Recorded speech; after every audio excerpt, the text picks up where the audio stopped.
لا أقسم بهذا البلد وأنت حل بهذا البلد ووالد وما ولد لقد خلقنا الإنسان في كبد أيحسب أن لن يقدر عليه أحد يقول أهلكت مالا لبدا أيحسب أن لم يره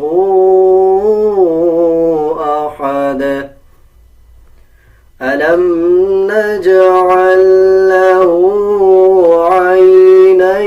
عينين ولسانا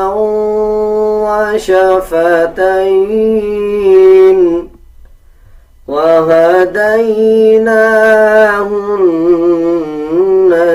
النجدين فلاقتحم العقبة وما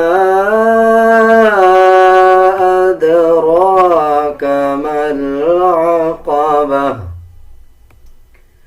فك رقبة أو إطعام في يوم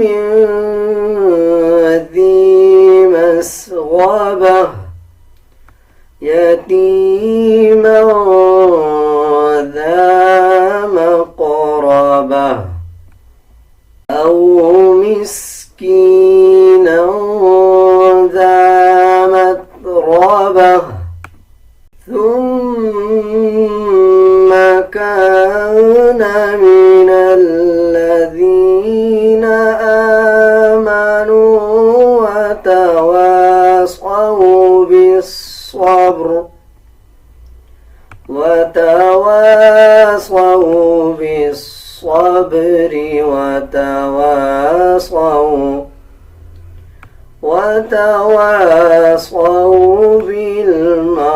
بالمرحمة